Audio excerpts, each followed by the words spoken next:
अस्सलाम अलैकुम। सोचने की बात है, क्या कोई मुकद्दस किताब साइंस की दुनिया के दरवाजे भी खोल सकती है?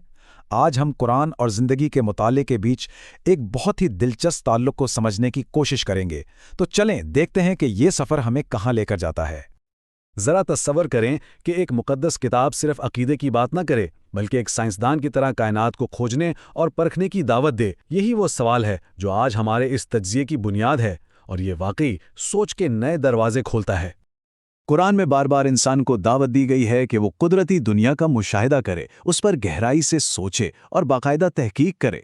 तो ये आयात आप कह सकते हैं कि ज़िंदगी को समझने के लिए ख़ास ऐनक की तरह हैं, जो हमें अपने इर्द गिर्द की दुनिया को एक अलग ही नज़र से देखने पर उकसाती हैं। तो सवाल ये है कि तहकीक का ये सफ़र शुरू कहाँ से होता है? कुरान के मुताबिक इसकी शुरुआत कहीं बाहर से नहीं, बल्कि खुद इंसान से होती है, अपने ही वजूद के मुताले से। कुरान एक बहुत ही वाज़े आयत सामने रखता है, बस इंसान को देखना चाहिए कि वो किस चीज़ से पैदा किया गया है। अब यहाँ लफ्ज़ देखना बहुत अहम है। यहाँ ये नहीं कहा गया कि मान लो, बल्कि कहा गया है कि देखो, यानी मुशाहिदा करो। ये तो सीधा सीधा एक साइंसी अमल का मुतालबा है। तो ये कोई सिर्फ फ़लसफ़े की बात नहीं हो रही, ये तो एक खुली दावत है कि अपनी बायोलॉजी को समझो, अपनी जिस्मानी साख्त की तहकीक करो और ये जानो कि हमारी इब्तिदा कैसे हुई। ये आयत इंसान के अंदर एक साइंसी तजस्सुस पैदा करती है। और देखें, यही दावत हमें सीधा आज की जदीद साइंस से जोड़ देती है, चाहे वो इंसानी एनाटमी हो, सेलुलर बायोलॉजी हो या फिर रिप्रोडक्शन की स्टडीज़ हों। ये तमाम शोबे दरअसल इसी एक बुनियादी सवाल के पीछे हैं कि आखिर इंसान बना कैसे है। अच्छा, तो अपने वजूद पर गौर करने के बाद अब बयानिया हमें बाहर की दुनिया की तरफ मुतवज्जे करता है, ख़ास तौर पर जानवरों की हैरत अंगेज़ दुनिया की तरफ। कुरान एक और बहुत दिलचस्प सवाल उठाता है, क्या वो ऊँट की तरफ नहीं देखते कि वो कैसे बनाया गया है? यहाँ देखें, एक ख़ास जानवर का नाम लिया गया है। ये एक दावत है कि जाओ और उसकी बायोलॉजी को, उसकी साख्त को और उसके माहौल को करीब से देखो और समझो। मतलब ये कि सिर्फ देखना नहीं, बल्कि ये समझना है कि इसकी बनावट कैसी है, इसके अज़ा कैसे काम करते हैं और उसने अपने माहौल में रहने के लिए खुद को कैसे ढाला है। सोचें ज़रा ऊँट के बारे में, उसकी लंबी पलकें, उसका कोहान, उसके पाँव, ये सब कुछ कैसे उसे सहरा में जिंदा रहने में मदद देता है। भाई यही तो बायोलॉजिकल स्टडी की बुनियाद है।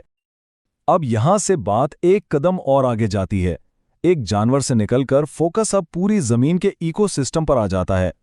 आयत कहती है, और जमीन पर कोई चलने फिरने वाला नहीं, मगर उसका रिस्क अल्लाह के जिम्मे है। तो यहां हमें दो अलग अलग लेवल पर गौर करने की दावत मिल रही है।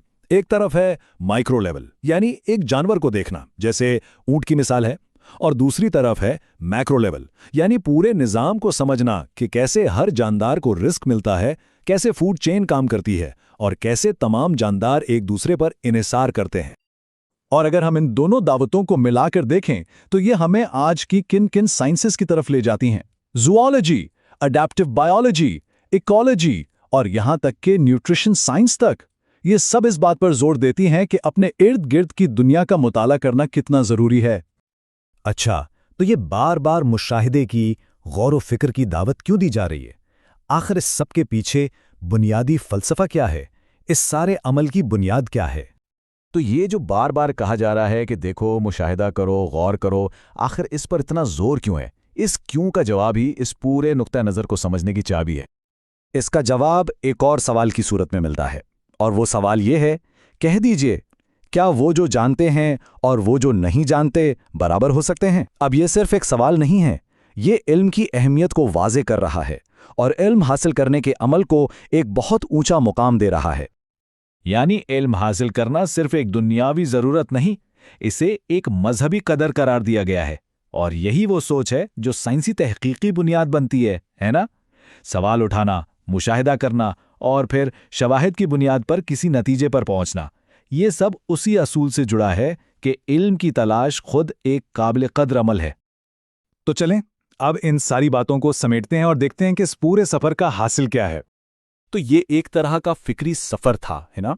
हमने शुरुआत की अपने वजूद को समझने से, फिर हमने दूसरी मखलूक़ात का मुताला किया, उसके बाद पूरे इकोसिस्टम को देखा और आखिर में इस नतीजे पर पहुंचे कि इल्म बज़ाते खुद कितनी बड़ी कदर है। तो खुलासा ये हुआ कि इन आयात की रोशनी में ये कायनात और कुदरती दुनिया सिर्फ तारीफ करने या हैरान होने की चीज़ नहीं, बल्कि ये एक बहुत बड़ा मैदान है گہری تحقیق اور سائنسی مطالعے کے لیے۔ اور آخر میں ایک سوال کے ساتھ اس بات کو ختم کروں گا۔ اگر ایمان ہی تحقیق اور سوال کرنے کی دعوت دیتا ہے تو پھر سائنس اور مذہب کے تعلق کو دیکھنے کا ہمارا انداز کیا ہونا چاہیے؟